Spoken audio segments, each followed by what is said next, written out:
to the Mizrahi group, which was a kind of a Zionist group. Is that what it was? Yes. And were you thinking of going to Palestine at that time when you were with this group? I tell you something, the true not.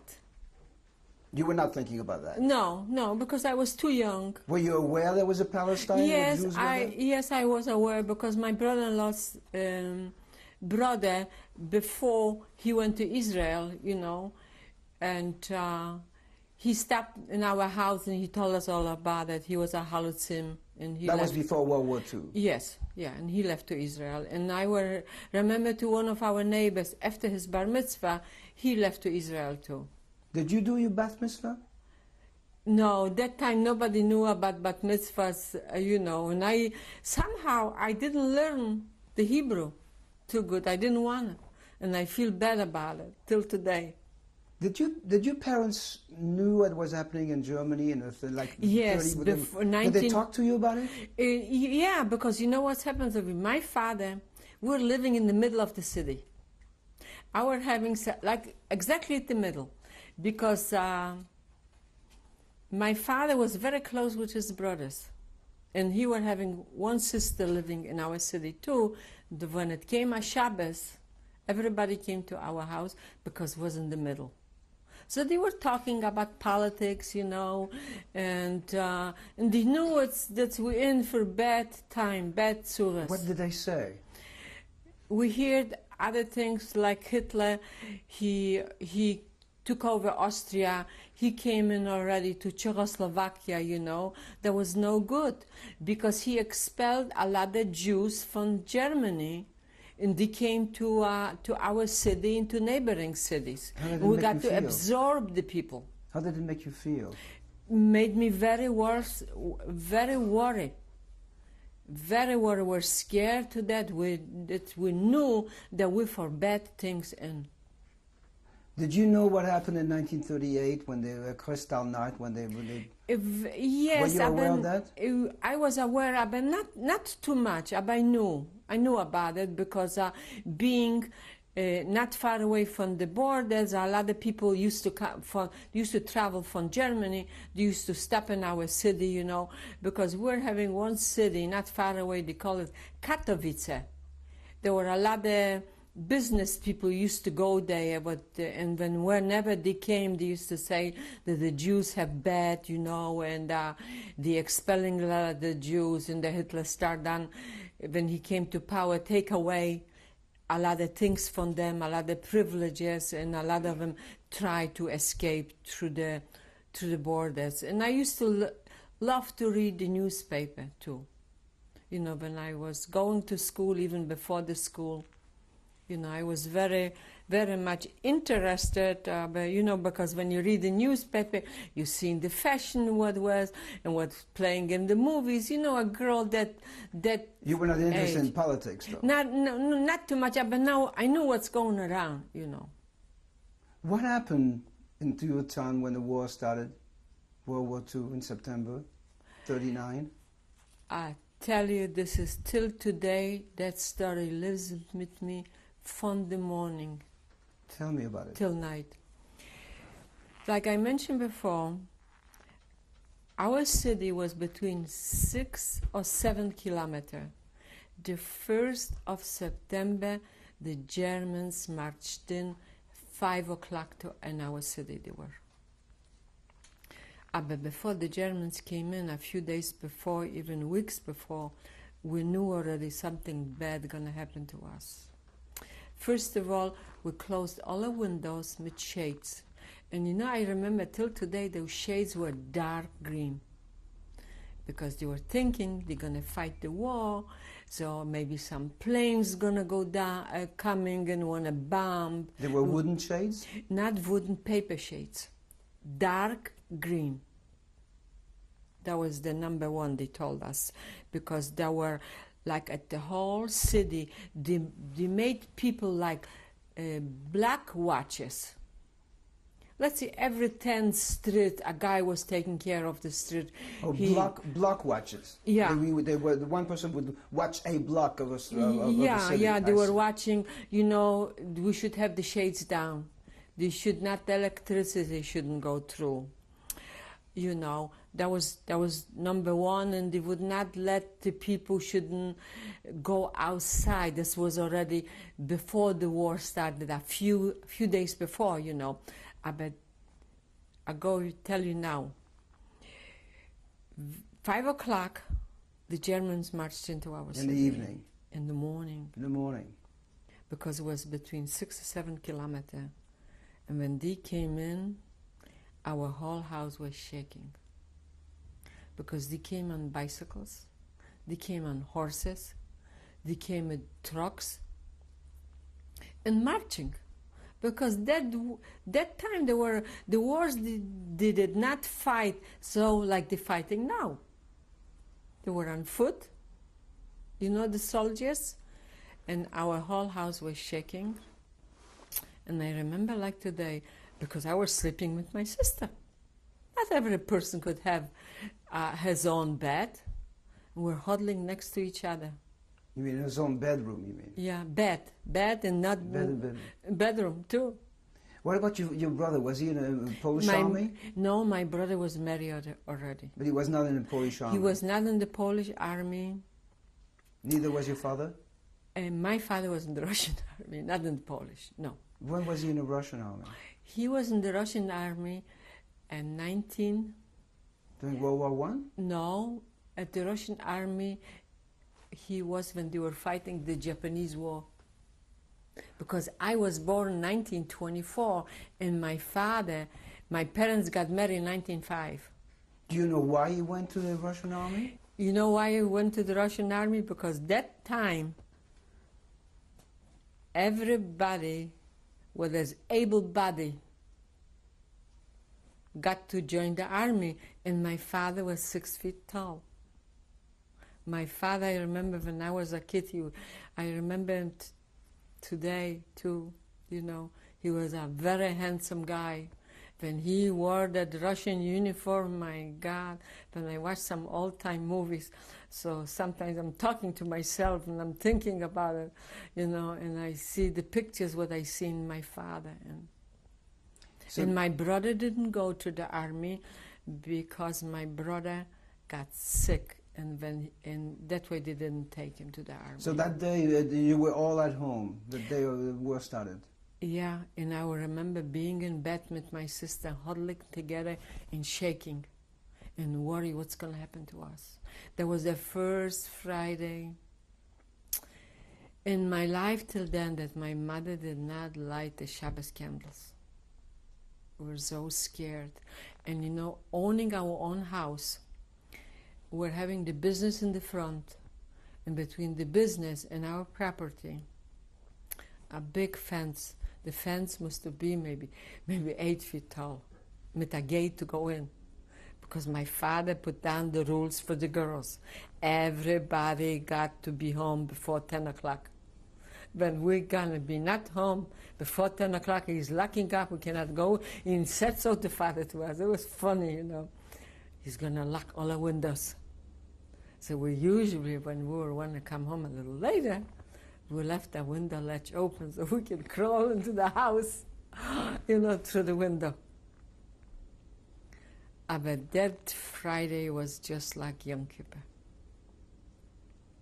Because the Germans marched in, we were afraid to light the candles, like I mentioned before, and we were just trembling. That we knew we're in for bad time. And when did that started?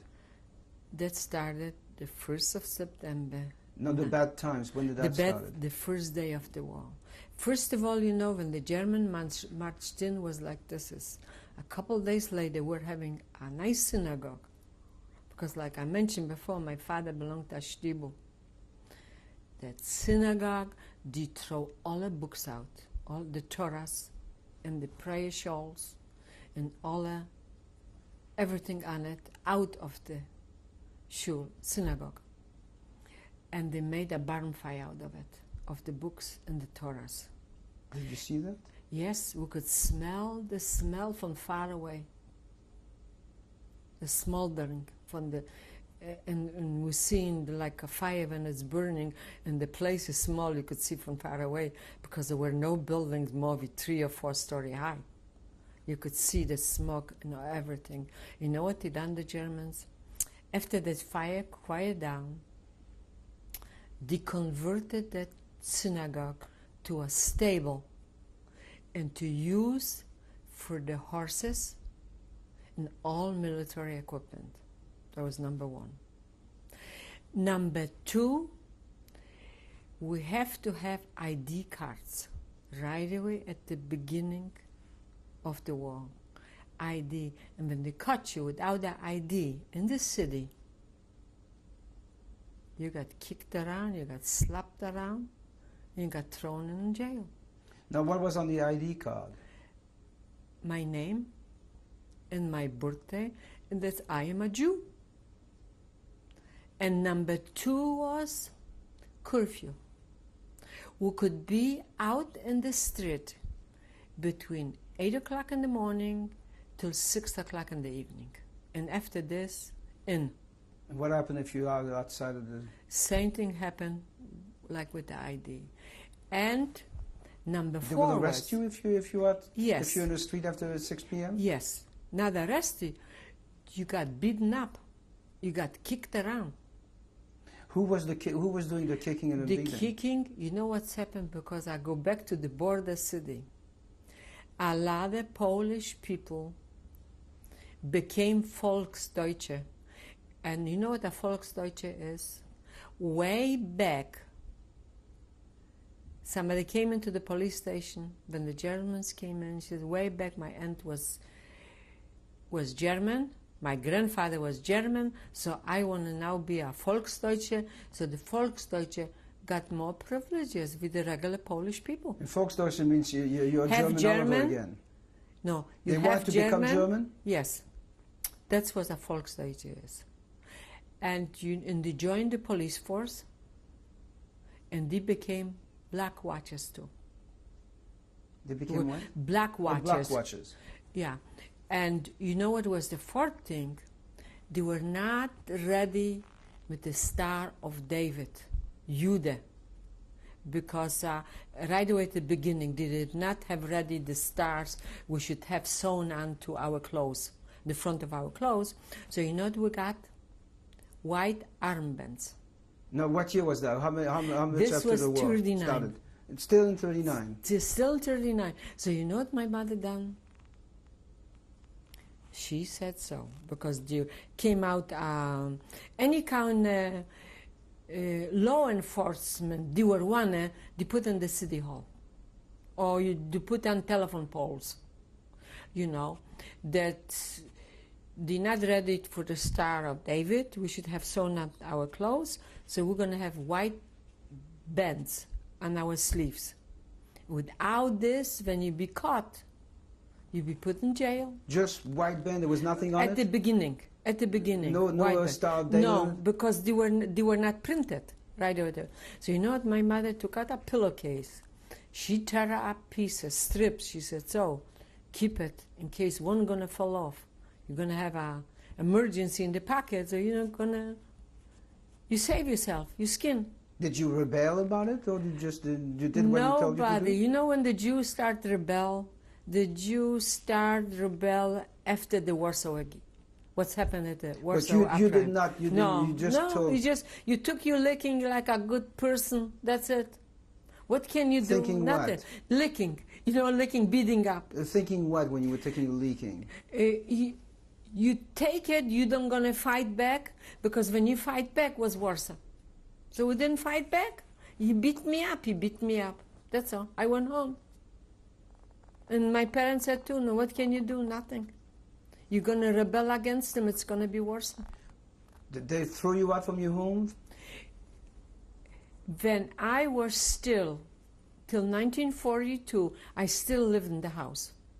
When I left, going to a concentration camp, my parents left the house to a ghetto. First to one ghetto, and then to the second ghetto.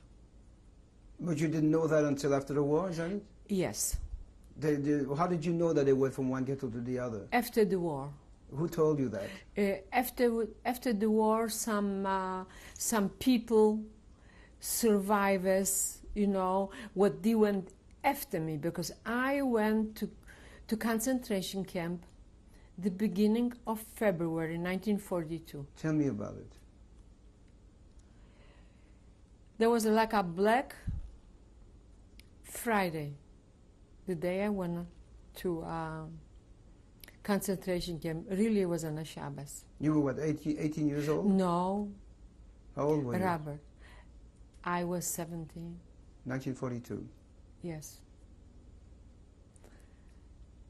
There was a few days before, the Germans put some notes that a particular age group of girls, 2 years younger than me and 2 years older than me, got to report to, I give you an idea, to a schoolyard in the morning, and we're gonna be shipped to a concentration camp, and this camp was brand new opened when we came there. Did they say that on a poster, that you're going to be shipped in a concentration camp? Yes. Now, this is very important what I'm going to tell you, what I'm going to say now. Because it was like this. A night before, I was getting ready. My mother found a warm dress, and a sweater, and a scarf, and a good coat, and some shoes, and some socks, and an extra pair of underwear. And she said, and she gave me a piece of bread, because food was scarce already that time. Didn't have enough food. And she said to me like this is, take a couple pictures from the house when you're going to be lonesome. Maybe this is going to keep your mentality, and you're not going to be so homesick. You take it out, you look that you were having a nice family, a loving family, and everybody likes you. And I took the pictures, and I went, everything got ready, and I went to bed. But that night I didn't sleep anymore. I was shaking. I was crying now, but I didn't want my parents to listen. And I was scared to death. And the next morning, I woke up, and I said goodbye to everybody, because my sisters were still home, I was the only one. I said goodbye to my sisters. How come you're the only one who went to that school, to the yard the next morning? The next morning, because they were one in my name. I was on the list. And your sisters were not on the list? No. Because they were looking at particular years. And I said goodbye to my mother and goodbye to my father. But you know how it was. To say goodbye to the youngest kid, what goes away the first. Everybody's still home. And I'm the youngest one to go away. When I'm talking about now, I still have in front of me, like a screen, and seeing exactly the scenery, me saying goodbye to my mother and father. We came to the schoolyard, and from the schoolyard, they marched us down to the train. Now, who is there? Who marched you down? The SS people and the police marched us down to the train. Not the police, the Polish police? Polish police. The Polish police became German police, because they were, like I mentioned before, they were Volksdeutsche. They marched us down to the train station. And at the train station, they loaded us up to one car, and they took us to a neighboring city, from Dąbrowa to Sosnowiec. What kind of car was it? Like a kettle car. They were just packed in like herring, one next to each other. Because this was not far. The whole took us maybe a couple hours till we arrived at destination, because this was They called at that time a Durchganglager. Durchganglager. A transit lane. Transit. Because over there we stayed 3 days in the transit place, and they marched us down to the train station and they loaded us up to the destination. And when we came to the train station, they pushed us to in the real cattle train.